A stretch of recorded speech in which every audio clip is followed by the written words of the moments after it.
After a rally through the Sahara, we discovered Tunisia's sand dune-covered sets from Star Wars Episode I, a monument to this country's link to the multi-billion-dollar franchise which shot the original Star Wars film here more than 30 years ago.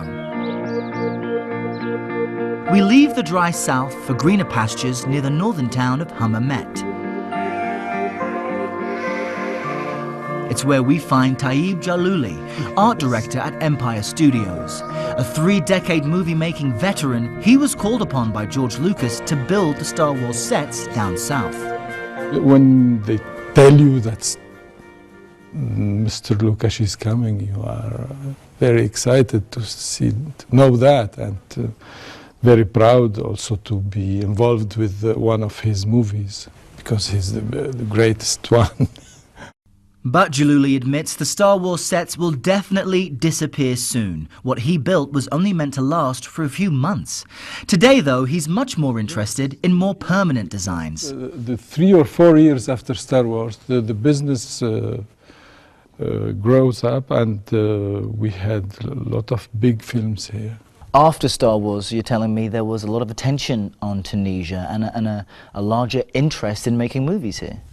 Absolutely. After the Star Wars, we had a lot of other big films coming from France, Italy, to Tunisia. Empire Studios was built in 2002 as an outdoor set, but as its popularity increased, so too did its layout. Today, it stretches across 24 acres of land and claims to have one of the largest reproductions of ancient Rome anywhere. Wow, and now, all of a sudden, we're in Rome.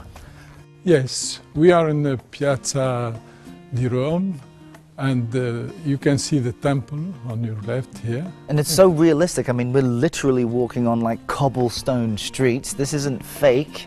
It's and you got the columns. Yes, it's realistic. It was like that in Rome.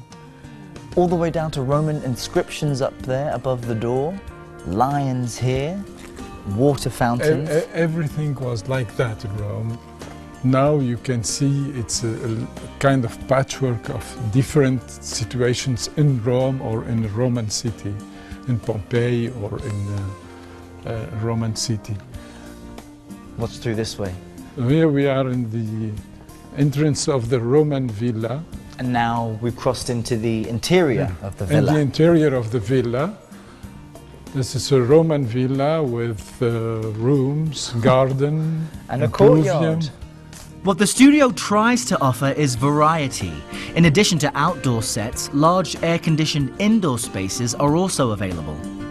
Let me show you how we mix it up. As a way of providing more alternatives, Jallouli often has to figure out how to economically change the appearance of the set completely.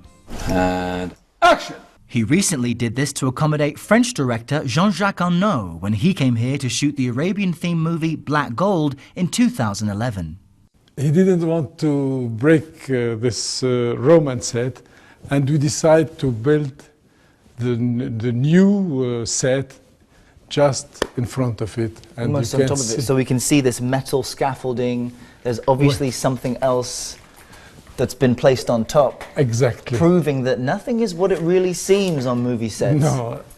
As we move around the corner, we see the stunning outcome of Jallouli's hard work. It's a huge Arabian set. Wow. Covering the Roman buildings. All of a sudden, we've been transported elsewhere in time. In a few seconds. Wow. Well, here we are in South Arabian architecture. It's near Yemen. And you can really see it there in these window fixings. In these windows you can see the Indian influence in the Arab architecture of the south of Arabia. Black Gold was a $55 million movie starring Antonio Banderas and centered around the discovery of oil on the Arabian Peninsula. Father, I have to ask you something. Nasib offered to return Saleh and myself to you. Why didn't you accept? Tarek Ben Ammar, the owner of Empire Studios, produced the film. Walking past a massive prop, Jallouli tells me in order to keep attracting big-budget productions, he and Ben Ammar need to offer more than realistic backdrops. They also need an extensive wardrobe. You see this helmet? And these are all made of metal. These aren't Yes. plastic. No, it's metal. For Black Gold, 7,000 costumes, 700 saddles, 400 guns and 250 swords were handmade and are still available for future productions. But that's only a portion of what's here. Within these 1,400 square meters are additional Egyptian, Greek and Roman styles of ancient clothing. Here we have Roman costume, rich Roman costume. And the detail is fascinating. Details, you can see the details here. This is a lady's. Wow, this is very impressive. Well, this is the centurion costume. It's made in leather and copper. All of the costumes here are made of the actual materials they would have been made of way back when. Absolutely. George? Yeah? Star Wars may have put Tunisia on the movie-making map, and Black Gold may have helped Empire Studios expand its offerings, but right now, no new films are in production here. Jallouli tells me since the Arab Spring began in 2011, the country has yet to fully stabilize, so he and his colleagues wait. We just scout for 4 great big films, and they are waiting the moment to come to shoot here. And what's your favorite costume? Oh, maybe this one, the centurion one. That is the coolest one. All right, ready for work. Yes, this is the favorite costume.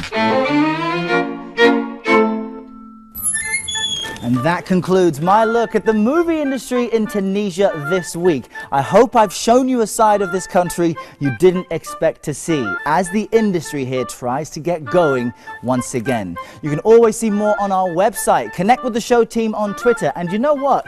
Tell me your thoughts of my look right now under Errol CNN. But as a Centurion, I must now patrol the streets of Rome for trouble. So I'll see you online until next time.